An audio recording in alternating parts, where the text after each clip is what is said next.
Hello everyone, very good morning to all of you. तो आज की करंट अफेयर के टॉपिक हम कर चुके हैं, उन्हीं के ऊपर ये क्वेश्चंस होंगे, तो इन्हें सॉल्व करते हैं। अगर आपने वो नहीं पढ़ा है तो प्लीज़ पढ़िए, ताकि उसके बाद आप ये क्वेश्चन सॉल्व करें, आपको कंटेंट क्लियर हो सके। हो सकता है कुछ वहाँ पे चीज़ें क्लियर ना हो, तो जब हम ये क्वेश्चंस करेंगे तो वो चीज़ें हमें क्लियर हो जाएगी। साथ ही मैं आपको बता दूं कि हमने हिस्ट्री का कोर्स शुरू किया हुआ है, तो आप चैनल पे जाके मॉडर्न हिस्ट्री का जो हमने शुरू किया हुआ है वो आप वीडियो देख सकते हैं। तो यहाँ पे आज के टॉपिक करते हैं, आज के क्वेश्चंस करते हैं। तो पहला हमारा MCQ है, what defines the boundary between earth, atmosphere and outer space. तो इसी के बारे में हमने जो यूनिटी मिशन के बारे में हमने पढ़ा था, उसमें इसे डिफ़ाइन किया गया था। तो अर्थ के एटमॉस्फेयर एंड आउटर स्पेस के बीच एक बाउंड्री होती है, वो कौन सी होती है, उसका नाम आपको बताना है। तो गेस करने की कोशिश कीजिए यहाँ पे, क्या ये कर्मन लाइन है, चंद्रशेखर लिमिट है, अपोजिया या अपोजी है, या फिर इवेंट हॉरिजन के नाम से इसे जाना जाता है। तो सी चंद्रशेखर लिमिट ये नहीं हो सकती है। क्यों? क्योंकि जो वाइट ड्वार्फ स्टार का जो मास लिमिट होती है, यानी कि मास मैक्सिमम मास लिमिट होती है जो कि वाइट स्टार की, उसे चंद्रशेखर लिमिट कहा जाता है। तो ये ऑप्शन गलत है। अपोजिया या अपोजी का मतलब होता है कि जो डिस्टेंस, यानी अर्थ से फार फ्रॉम अर्थ, यानी अर्थ से डिस्टेंस एक तरह से अपोजिया के ज़रिए ही डिफ़ाइन किया जाता है। सी अपोजी एंड पेरीजी, ये दो टर्म यूज़ होती है।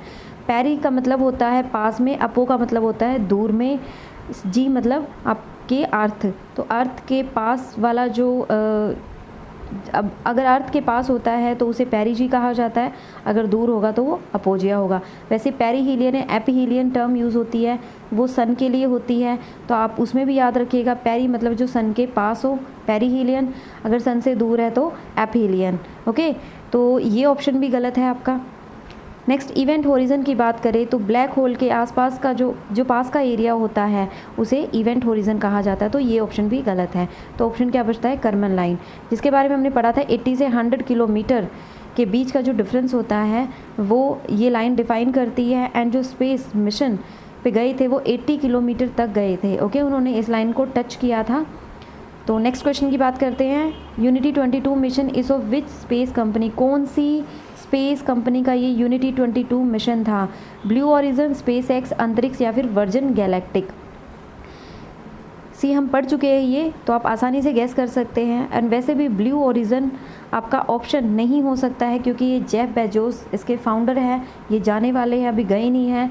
स्पेस एक्स जो है वो एलन मस्क की कंपनी है, एंड अंतरिक्ष इंडियन गवर्नमेंट की कंपनी है। तो ये तीनों ही ऑप्शन नहीं है। तो ऑप्शन बचता आपका वर्जिन गैलेक्टिक, जिसके फाउंडर है रिचर्ड ब्रैंसन, और वो भी इस स्पेसशिप में शामिल थे। इस जो क्रू मेंबर था उनमें से एक थे।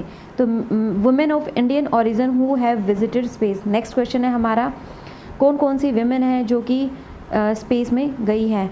तो ऑप्शन है कल्पना चावला, सुनीता विलियम्स, शिरीषा बांदला, या फिर डी ऑल।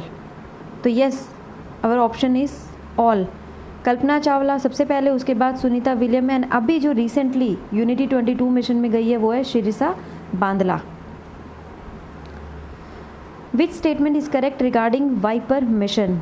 यस, ये भी हमने पढ़ा है। तो ये कौन सी स्टेटमेंट करेक्ट है? It is by European Space Agency, it is a mission to moon, it is space at telescope, या फिर इनमें से कोई भी नहीं। तो ऑप्शन चूज़ कीजिए। Yes, it is a mission to moon, जहाँ पे मून पे रिसोर्सेज की अवेलेबिलिटी चेक करने की कोशिश की जा रही है कि वहाँ पे फर्दर या ह्यूमन सरवाइव कर सकते हैं या नहीं, उसके लिए ये मिशन था। मिशन है एक्चुअली 23 में लॉन्च किया जाएगा। नेक्स्ट बात करते हैं फ्लेक्सिबल फ्यूल व्हीकल्स की। In news are vehicles that can run on both, जो कि दोनों पे चल सके। तो इसका ऑप्शन आप, इसके बारे में हम पढ़ चुके हैं। सी यहाँ पे हमने एक ब्लेंडेड फ्यूल की बात की थी। ओके, तो हमारा आंसर क्या होगा? तो our answer is C, petrol and ethanol blended petrol. Among the following bio ethanol is generally produce from all except wheat, molasses, corn, या जत्रोफा। तो ये चीज़ आपको पता होनी चाहिए, वीट, मोलासेस एंड कॉर्न, ये तीनों से ही बायोएथेनॉल जनरेट किया जाता है, प्रोड्यूस किया जाता है, लेकिन जट्रोफा से नहीं किया जाता। सॉरी। तो यानी कि जो ऑप्शन यहाँ पे आएगा वो होगा ए, यानी इसे छोड़कर बाकी तीनों से प्रोड्यूस होता है। Next question, which is India's Arctic research station? Arctic research station, ये भी हम पढ़ चुके हैं। अभी हमने एक डिस्कवर जो वहाँ पे स्पीसीज़ हुई है उसके बारे में पढ़ा था, तो ये उसी का पार्ट है, उसी में हमने ये चीज़ डिस्कस की थी। तो यहाँ पे आपको आंसर क्या देना है कि रिसर्च स्टेशन कौन सा है इंडिया का? आर्कटिक रिसर्च सेंटर या स्टेशन। हिमाद्री, मैत्री, दक्षिण गंगोत्री या फिर भारती? सी, मैत्री, दक्षिण गंगोत्री एंड भारती, ये तीनों अंटार्कटिका के रिसर्च स्टेशन हैं। तो हमारा ऑप्शन क्या बचता है? ए। तो ये तीनों नहीं होंगे एंड ऑप्शन होगा Himadri. Next, at which research station first time a plant species has been discovered in the 4 decades of the Indian Antarctic mission? एक जो अंटार्कटिक मिशन 4 डिकेड से चल रहा था उसमें एक जो स्पीशीज़ डिस्कवर की गई है वो कौन सी है? ओके, और उसको उस स्टेशन के नाम पे नाम भी दिया गया है। तो हिमाद्री, भारती, मैत्री या फिर इनमें से कोई भी नहीं।